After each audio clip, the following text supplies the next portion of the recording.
matin. Y a-t-il un pilote dans la cellule de communication de la Macronie? Robert Namias, grande voix d'Europe 1, est avec nous. Bonjour Robert. Bonjour Wendy. Olivier Beaumont également, grand reporter au service politique du Parisien aujourd'hui en France. Bonjour Olivier. Bonjour. Vous qui publiez ces jours-ci les péchés capitaux de la politique, on est dedans et vous allez nous en donner le détail aux éditions Flammarion avec ces images désastreuses et les opposants d'Emmanuel Macron qui n'ont évidemment pas perdu une seconde pour les diffuser en masse et en boucle sur les réseaux sociaux. Je tombe à l'instant sur cette photo, sur ce photomontage. Nous voyons sur un télésiège Emmanuel Macron et son épouse Brigitte, et bien sur la foule et sur les incendies sur les Champs-Élysées. Photomontage qui dit beaucoup de ce contraste qu'on a vu d'ailleurs sur toutes les chaînes d'infos. À gauche, les incendies, le Fouquet's se saccager, et à droite, Emmanuel Macron tout sourire dans cette blancheur immaculée. Robert Namias. Il y a pour le moins une question de timing, mais un timing qui en plus était prévisible. C'est ça qui est tout à fait surprenant. Ça n'est pas la coïncidence entre un week-end au ski et quelque chose d'inattendu. C'est le télescopage, et non pas une coïncidence, entre un week-end décidé au ski du président de la République et des manifestations violentes attendues, dont et on annoncé comme tel, oui. on n'avait pas vraiment estimé l'échelle de violence, qui a été plus encore que dans le passé, voire le 1er décembre, mais c'est vrai que c'était en plus attendu. Donc il y a un vrai problème de timing. Vous savez, je précède votre question, sans prendre trop le micro. Comment a-t-il pu faire ça ? Comment a-t-il pu faire ça ? L'isolement de l'Élysée. L'isolement de l'Élysée, ça n'est pas un problème de communication, c'est un problème de déconnexion. Mais il n'y a pas que lui. Hein. Vous savez, on pourra rappeler l'histoire relativement récente des 20 dernières années avec Jacques Chirac qui était au Canada pendant la canicule et qui n'a absolument rien senti, rien compris. Mais c'était il y a 20 ans. Mais c'était il y a 20 ans. C'était déjà une faute, oui. Incontestablement. Là, honnêtement, vous savez, pourquoi la déconnexion de l'Élysée ? Parce que le président de la République, depuis des semaines et des semaines, il est sur le pont, faut le reconnaître, c'est vrai, c'est un fait objectif. On lui a d'ailleurs reproché d'une certaine manière, en occupant les ondes, notamment des chaînes d'infos, il est sur le pont sans discontinuer, quasiment 24 heures sur 24. La semaine dernière, il était à l'étranger. Oui, en Afrique. Oui, 5 jours en Afrique. Il a considéré qu'après tout, un week-end de ski, ça n'arrivait à rien d'extraordinaire. Oui, mais tout le monde lui répondra pas ce samedi-là.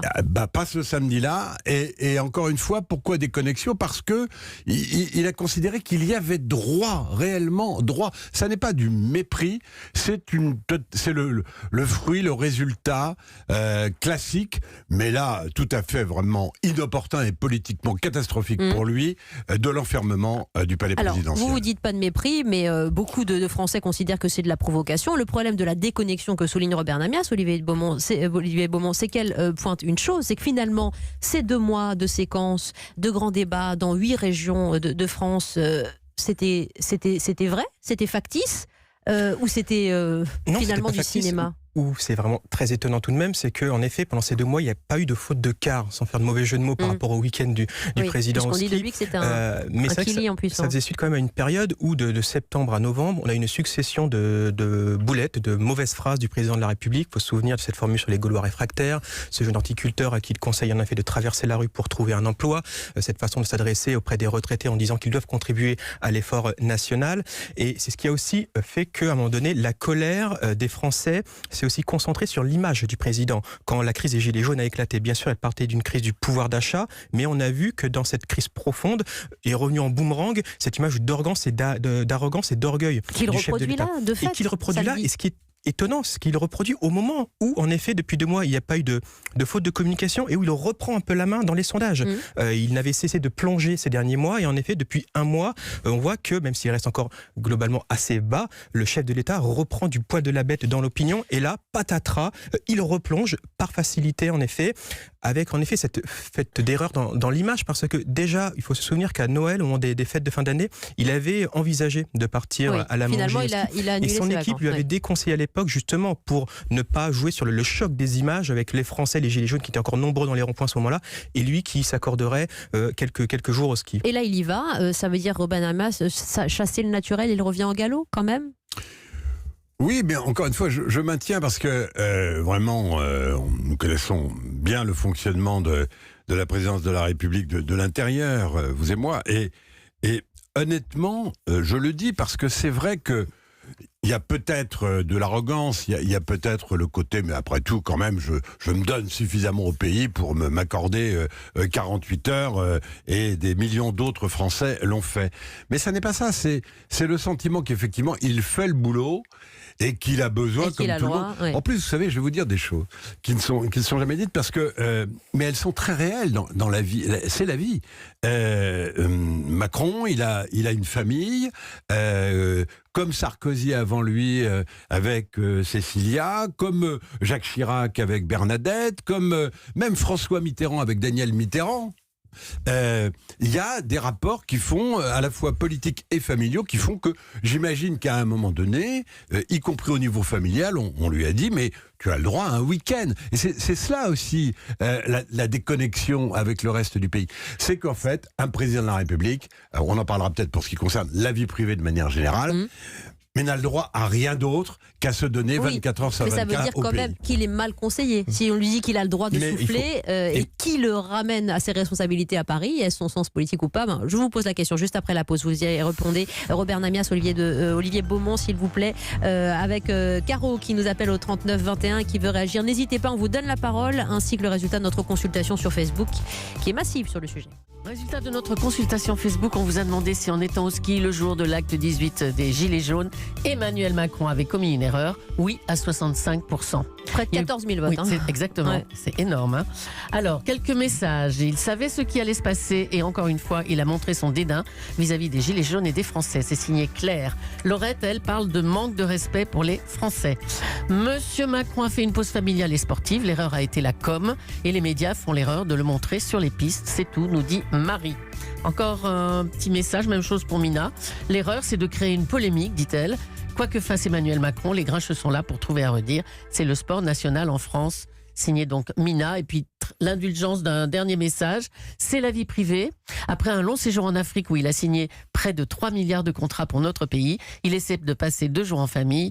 Soutien à notre président, nous dit Yvette. C'est bien le problème du droit à la vie privée quand on est gouvernant 24 heures sur 24, 7 jours sur 7, avec un devoir d'exemplarité, surtout en ces week-ends de mobilisation. Robert Namias s'est exprimé, je vous redonne la parole, cher Robert. Olivier Beaumont, vous êtes grand reporter au service politique du Parisien aujourd'hui en France. Vous écrivez sur les péchés capitaux de la politique, avoir le droit justement à un peu de bon temps, un peu de famille, souffler. Est-ce que ça fait partie des péchés sur lesquels on peut se laisser glisser à son corps défendant comme il y a le péché de la paresse, bien sûr. La difficulté, on l'a redit au début de cette émission, c'est loin d'être le cas, ça tombe tout de même au pire moment, au mauvais moment de ce week-end de tension qui était largement annoncé depuis plusieurs jours déjà, où on savait qu'il allait y avoir une forte mobilisation des mouvements, notamment d'extrême gauche et les Black Blocs qui voulaient en découdre dans la rue. On savait qu'il allait y avoir des dégâts majeurs sur l'avenue des Champs-Élysées ce week-end, et ça arrive d'autant plus au mauvais moment que ça intervient, on va peut-être en parler après, 2 jours après une séquence qui a concerné le ministre de l'Intérieur, Christophe Castaner, qui aussi s'est fait prendre la main dans le pot de confiture en participant à une soirée samedi dernier, il y a 10 jours, après un samedi un nouveau samedi de mobilisation. Donc ça tombe très très mal. Et puis ces images en effet de ce président. Alors on dit oui, bien sûr, il a le droit de se reposer. Et c'est d'ailleurs l'explication que donnait samedi matin les communicants de l'Élysée, la présidence de l'Élysée, pour dire le président a le droit de se prendre. Et d'ailleurs, il ne se cache pas, il est allé à la rencontre de la presse locale. Il disait en effet qu'il allait revenir dès le dimanche à l'Élysée et qu'il se tenait informé en temps réel de la situation à Paris. Il était en lien constant avec le Premier ministre Édouard Philippe et le ministre de l'Intérieur Christophe Castaner. Oui, sauf qu'on a une époque où c'est aussi l'époque des réseaux sociaux, des téléphones. Le choc des images. Et lui-même, il joue le jeu, en effet, vous l'avez dit, il se laisse photographier, il répond à la presse quotidienne régionale, donc il alimente ce mauvais buzz, Emmanuel Macron. Et on ne peut pas dire que c'est la première fois. Il y a eu déjà des épisodes précédents depuis le début de ce quinquennat. Donc le fait de se faire prendre comme ça, c'est vraiment une faute, une erreur de débutant quasiment. Et ça peut ruiner ces 2 mois de mobilisation sur le terrain, Robert Namias. Je ne sais pas quelle est la valeur et la validité du sondage, enfin, en tous les cas, des réponses de la consultation que vous venez de citer, qui va évoluer tout au long de l'émission et de la journée, j'imagine. Ben moi, je ne suis pas tout à fait d'accord avec vous. Je trouve que je suis même surpris par le chiffre de 65%. Je ne le trouve pas considérable.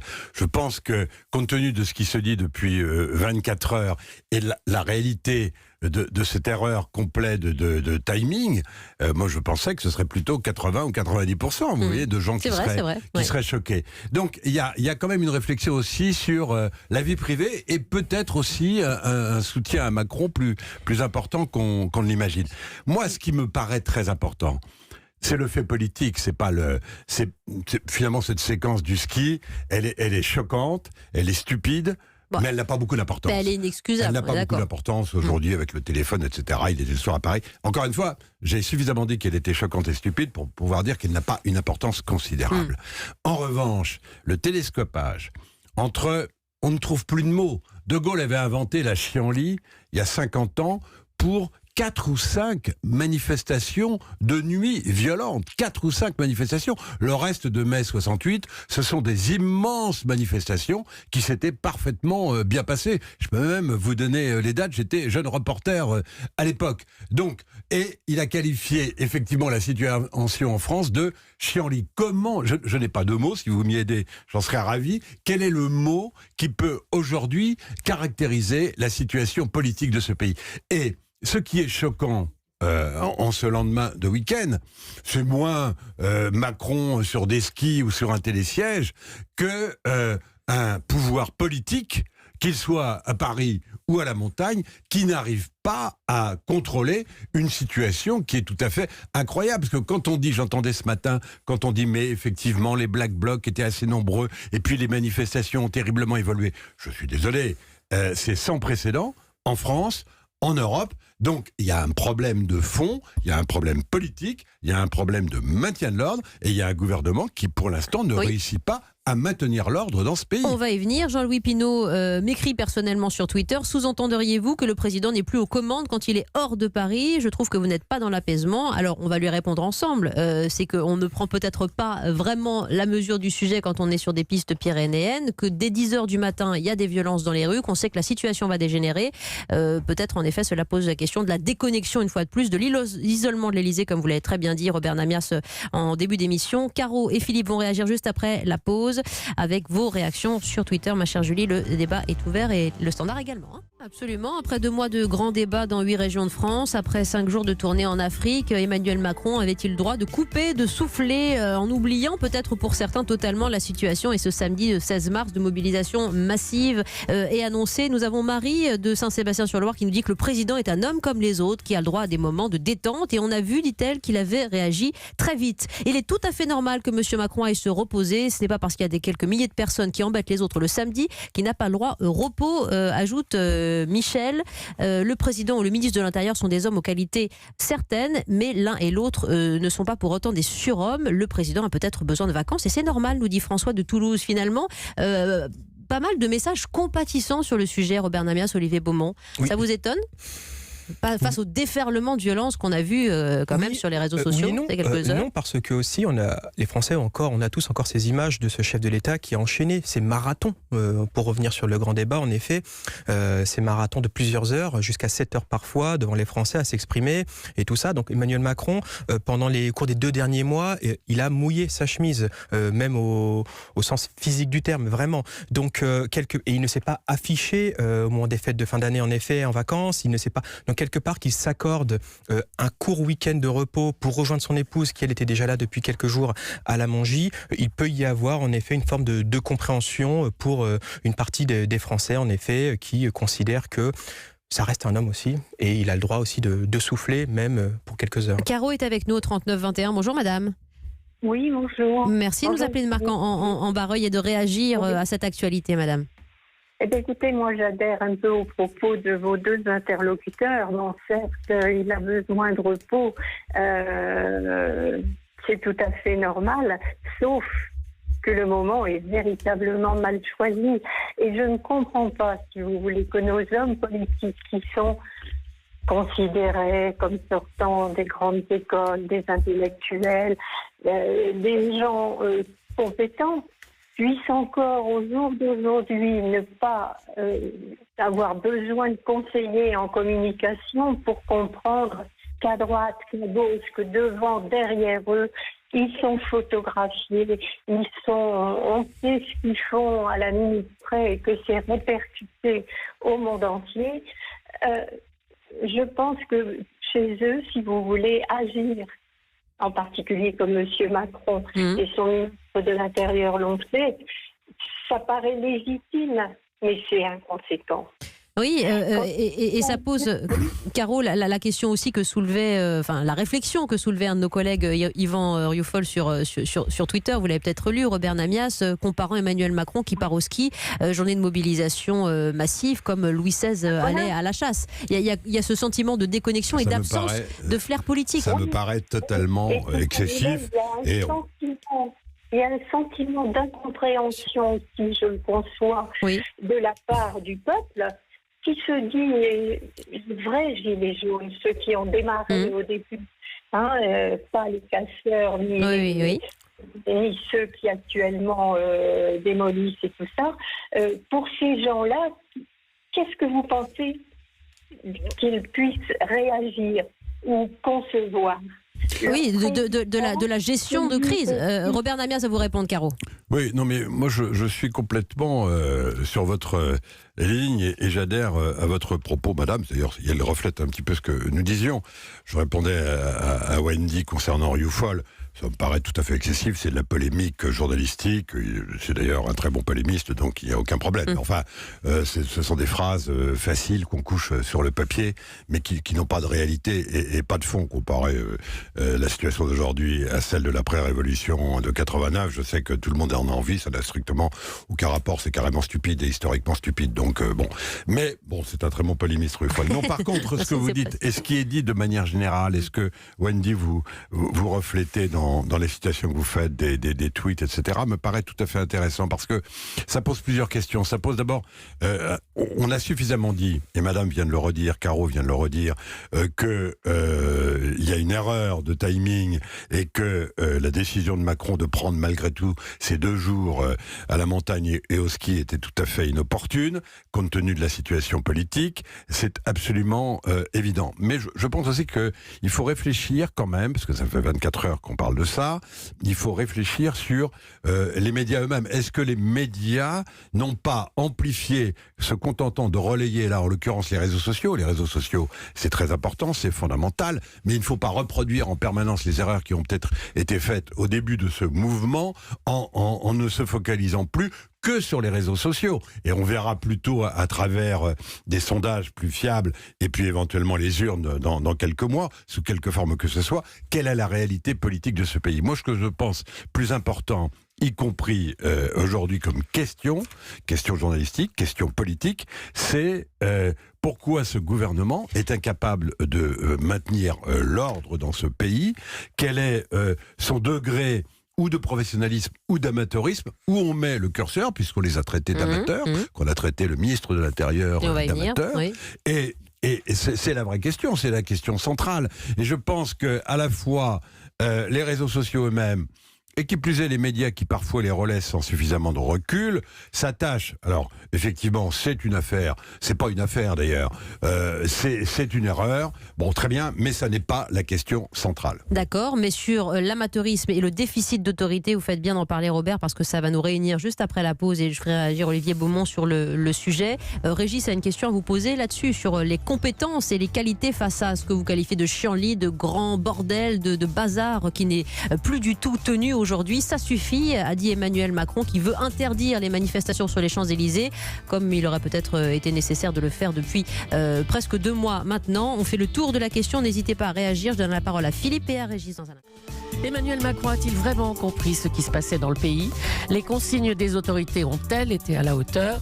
Samedi, une fois de plus, on a eu le sentiment que rien n'était maîtrisé, que rien n'avait été prévu. Wendy Bouchard. Avec Julie, un président et un ministre de l'Intérieur mitraillés par l'opposition pour incompétence, impossibilité de sentir véritablement le fond de la crise après pourtant 2 mois de grands débats et la fin des contributions vendredi passé. Robert Namias, grande voix d'Europe 1, est avec nous. Olivier Beaumont, grand reporter au service politique du Parisien aujourd'hui en France et auteur des péchés capitaux de la politique également. Je voudrais vous faire réagir aussi à cet autre procès en incompétence qu'on a fait au ministre de l'Intérieur. Les réactions sont très fortes d'ailleurs sur les réseaux sociaux à l'encontre de Christophe Castaner sur sa soirée alcoolisée le soir du 9 mars dans une boîte de nuit parisienne. Le Premier ministre était interrogé sur le sujet par Nikos Aliagas vendredi. Écoutez sa réponse.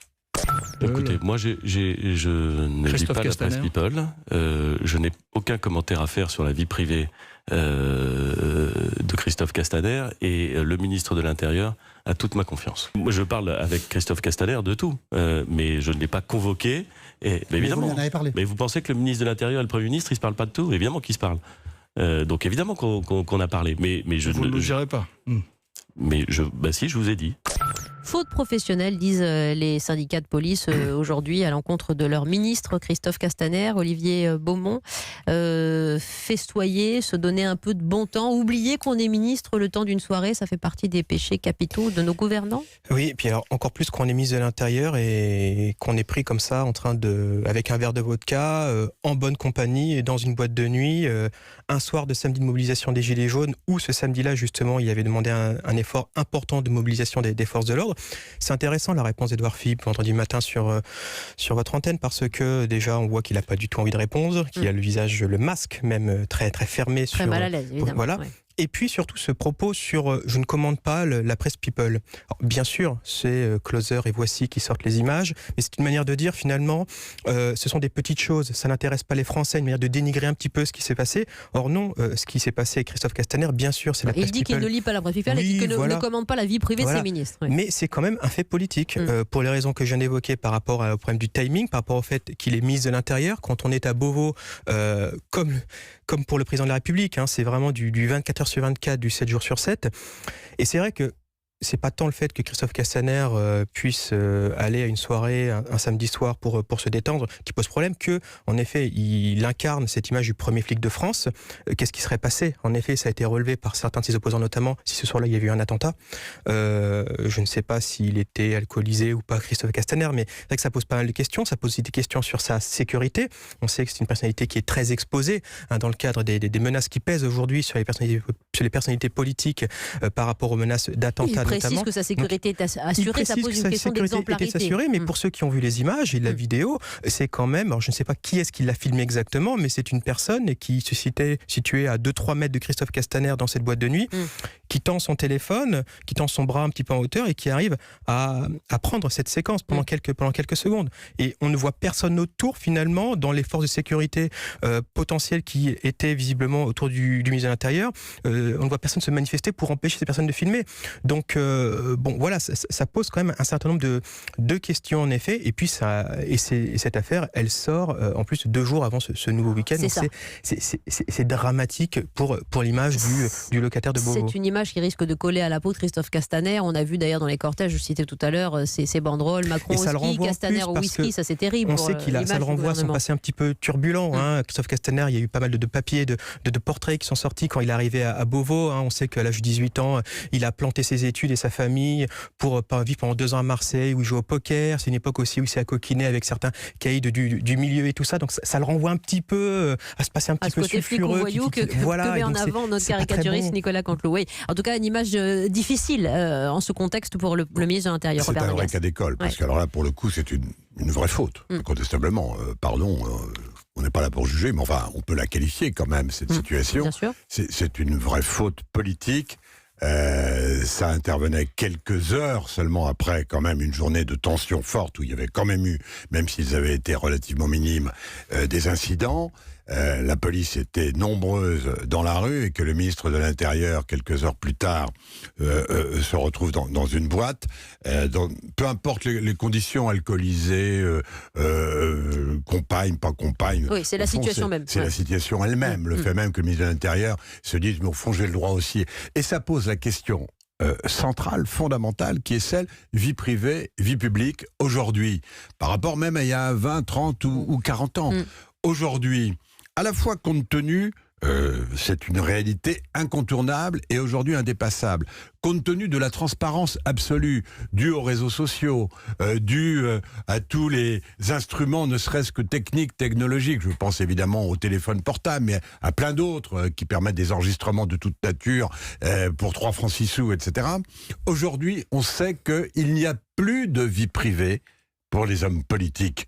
C'est clair, c'est comme ça. Parce que leur vie privée leur sera toujours renvoyée sur le plan politique et ce sera toujours un argument politique et utilisé politiquement. Donc voilà, je donc pense devoir d'exemplarité pendant 5 ans. Effectivement, il faut dire les choses comme elles sont. Maximum. Entrer en politique aujourd'hui, et surtout à ce niveau gouvernemental, Matignon et qui plus est, l'Élysée, on en parlait il y a un instant, c'est aussi accepter l'idée qu'il n'y a plus... C'est bien joli de dire « mais j'ai une vie privée, je la revendique, je suis... » Non, c'est comme ça, c'est une réalité, on peut le regretter, mais ça a un impact si fort sur la politique, parce que la politique c'est aussi de l'image. Oui, c'est-à-dire qu'il ne peut pas dire non plus se défendre en disant c'est ma vie privée. Non, aujourd'hui c'est impossible. C'est impossible. Nous avons tous droit à une vie privée, les politiques aussi, sauf que objectivement ils n'ont plus de vie privée. Ou alors si elle est privée, ils doivent le savoir. Elle est vraiment privée et pas dans une soirée privée avec 200 personnes. Oui, mais d'ailleurs c'est aussi le point de départ de mon livre sur les péchés capitaux, c'est-à-dire qu'aujourd'hui, quand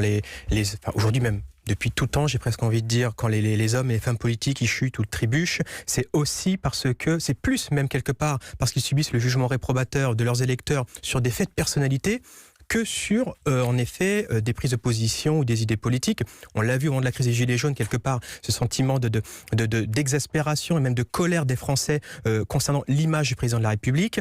On est exactement dedans, sur la notion d'orgueil. Mais par le passé, il faut se souvenir aussi DSK, les travers de la luxure, c'est ça qui l'empêche aussi de se présenter à l'élection présidentielle de 2007. Et puis, on en a d'autres aussi comme ça. C'est l'exemplarité que mettent en avant les citoyens parce que les politiques n'osent pas s'exprimer sur ce genre de cas. De toute façon, ils sont toujours rattrapés par leur trait de personnalité, et c'est ça qui finissent par les faire chuter. Ouais, pardon, c'est la même question que celle qui était posée tout à l'heure à propos du président de la République, c'est le télescopage politique.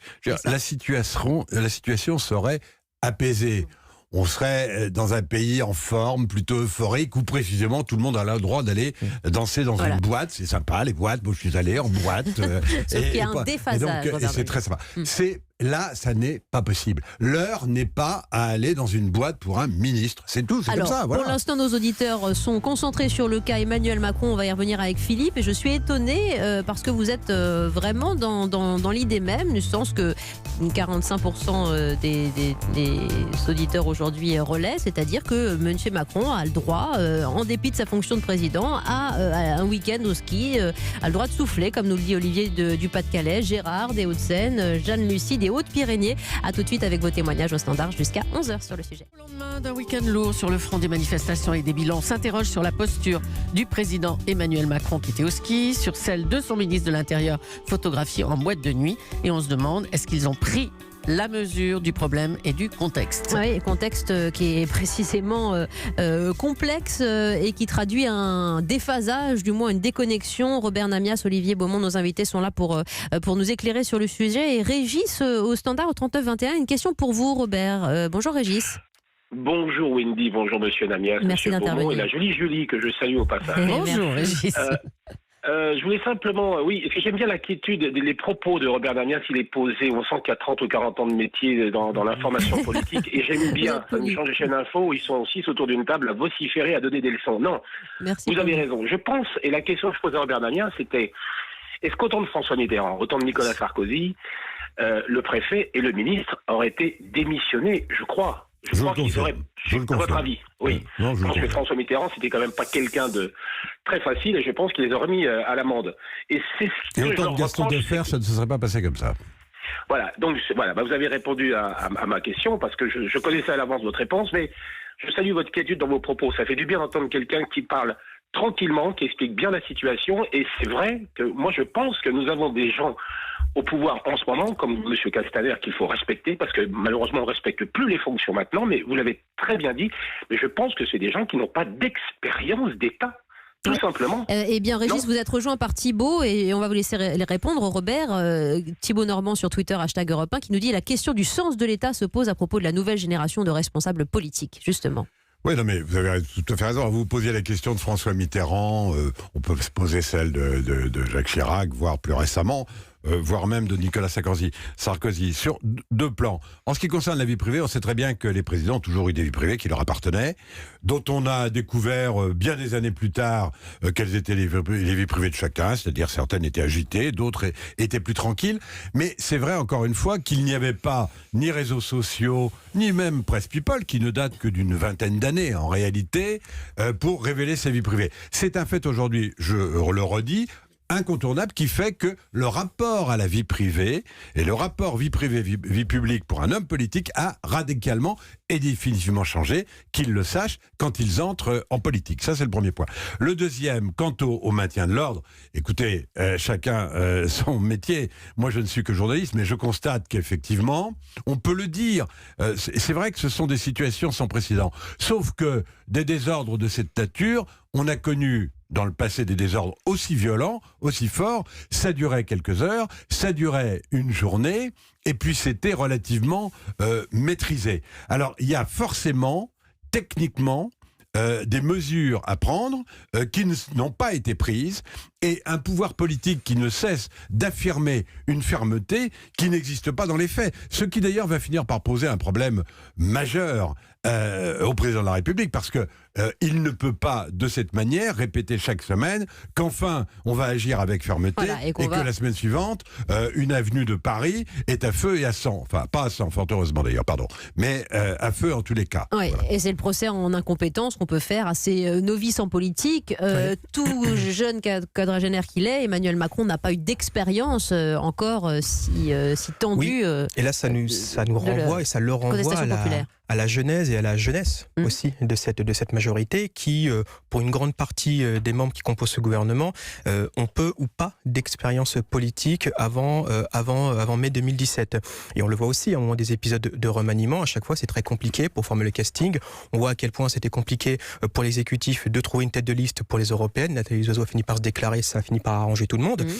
Et puis sur le cas de Christophe Castaner, en effet, il y a aussi cette autre difficulté pour Emmanuel Macron. Emmanuel Macron, c'est quelqu'un qui a du mal à se séparer, à licencier, à se couper des gens. D'autant plus pour Christophe Castaner. À l'Élysée, il l'a fait quand même. Pour d'autres circonstances. Ils ont dû partir parce qu'il y avait l'affaire Ben Allah, il y a plusieurs choses. Mais Christophe Castaner, c'est un plus proche parmi les plus proches d'Emmanuel Macron. Donc il y a ce rapport aussi affectif avec le chef de l'État qui va être très compliqué aussi pour. En même temps, il y a le sens de l'État avant l'affect. Mais c'est péché capitaux. Ça reste la politique, c'est aussi de l'humain et bon, ça peut compter aussi. Merci Olivier Beaumont. Nicole nous écrit d'Évian-les-Bains. Attention à ne pas faire l'amalgame entre les situations de M. Macron et de M. Castaner. Emmanuel Macron est juste parti en week-end prendre l'air avec sa femme et M. Castaner a pour moi fait une faute grave que vous avez relayée à quelques instants. Robert Namias, à tout de suite. Merci Régis de votre questionnement et de vos gentils mots pour Robert. À tout de suite avec Gérard au Standard d'Europe 1. Vous êtes très nombreux à nous appeler. Europe 1. Il est 11h10, les dernières minutes de cette émission. Wendy Bouchard, le tour de la question. Avec le ça suffit d'Emmanuel Macron, rentré précipitamment de ses vacances au ski en ce jour dur de manifestations et de violences. Les Champs-Élysées saccagés, les CRS exsangues sous un ciel parisien engrenadé et Christophe Castaner mis au pilori après ce comportement discutable. Robert Namias est avec nous, Olivier Beaumont, grand reporter au service politique du Parisien, aujourd'hui en France également. Nous avons Gérard au Standard qui veut réagir et votre réaction appellera analyse de nos invités. Bonjour Gérard. Bonjour à tous et salut les copains. Merci, cette belle radio d'Europe 1 que vous connaissez manifestement depuis un moment. On vous écoute, voilà. Gérard. La remarque que je voulais faire, c'est que tout simplement, il faut 500 signatures pour se présenter à la présidence. Et par contre, aucune expérience n'est exigée. Je pense qu'il aurait au moins fallu avoir été maire d'une commune pendant 5 ans. C'est un minimum. Oui, ça traduit pour vous la déconnexion et le déphasage dont on parle depuis. Voilà, alors non seulement on a un président de la République qui n'a jamais exercé, qui a fait un véritable coup de Trafalgar, mais en plus de ça, il n'a eu aucune expérience suite à une élection. Il a été nommé là par ses capacités, mais pas par son Élu, monsieur, élu, pas nommé quand même. Oui, il a été élu par ses capacités et non par son expérience. Et en plus de tout ça, non seulement il n'a jamais été maire, mais en plus il n'est même pas père de famille.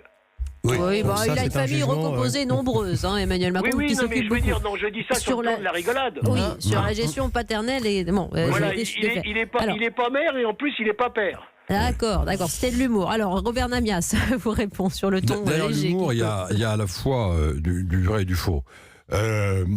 Macron a montré qu'il était capable non seulement d'emporter une présidentielle, mais c'est un fait objectif, même si on dit qu'il a été mal élu. Je rappelle quand même qu'il a été élu par 21 millions de Français, quelles que soient les raisons pour lesquelles il a été élu.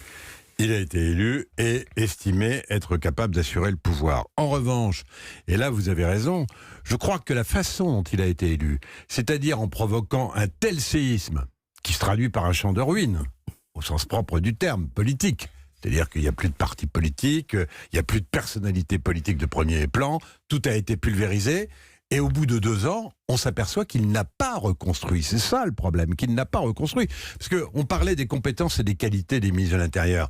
Mais enfin, quand on énumère depuis ne serait-ce que 20 ans, alors je ne remonte pas plus loin, le nombre de ministres de l'Intérieur de qualité, où sont-ils le plus récent Cazeneuve, qui est excellent, qui est en réserve de la République. Sarkozy, que ce soit à droite, à gauche, en remontant un peu plus loin, les Jox, les Chevènements, enfin, je veux dire, alors je ne parle pas de Pasqua, encore une fois, ou de Fer, que j'ai cité tout à l'heure. Donc, il y avait des vraies personnalité qui à la fois savait que c'était un poste éminemment politique et savait se reposer sur des techniciens du maintien de l'ordre. Oui. Là, le champ de ruines politique est tel que, effectivement, je pense que, très objectivement, je n'en sais rien, indépendamment des relations affectives que le président de la République peut entretenir avec son ministre de l'Intérieur. Il doit se séparer. Objectivement, la question a été posée tout à l'heure. Je crois qu'on peut y répondre sans se mettre à la place de ceux qui sont disparus aujourd'hui. Mais c'est vrai que jusqu'à Chirac inclus, voire après une situation de cette nature, le ministre de l'Intérieur et le préfet de police auraient sauté. Mais faut-il encore savoir, quand on se souvient de la difficulté que le président Macron a eue pour remplacer Gérard Collomb, encore faut-il savoir par qui il est remplacé avec efficacité. Or c'est ça la difficulté de la situation politique aujourd'hui, c'est que le champ de ruines qui finalement n'a pas laissé prospérer autre chose. Peut-être souhaité, puisque sans ça il n'aurait pas eu lieu, n'a pas permis une reconstruction suffisante pour permettre une gouvernance relativement efficace et sereine. Absolument. Olivier Beaumont, pour conclure, il peut sauter pour vous, Christophe Castaner ? Il y a le problème, la difficulté, c'est le timing, parce que là, on rentre dans un mauvais mouvement pour Emmanuel Macron. S'il remplace Castaner, ça ouvre un remaniement, ça ouvre une nouvelle crise politique. On est quand même à quelques jours, encore quelques semaines des élections européennes, le 26 mai, et puis cette fameuse question de l'atterrissage du grand débat. Donc si demain il y a un remaniement, avec un des plus proches, parmi les plus proches du chef de l'État, qui est amené à sauter de ce ministère si important qui est celui de Beauvau, ça ouvre clairement une crise politique majeure. Mais ça donnerait des gages sur l'autorité dont peut faire oui, mais aussi un aveu de faiblesse et un aveu d'échec, de raté sur le choix de cet homme à cette fonction-là pour le chef de l'État. Olivier Beaumont suivra la situation. Je renvoie à votre livre Les péchés capitaux de la politique, paru il y a quelques jours aux éditions Flammarion. Quant au roman Fake News avec Michel Cotta, il cartonne. Robert Namias, on le conseille encore aux auditeurs d'Europe 1. Merci Robert, merci de votre lecture de l'info. Chers amis, on se retrouve demain 9h, 11h avec vous, ma chère Julie, pour faire 2 tours de lecture.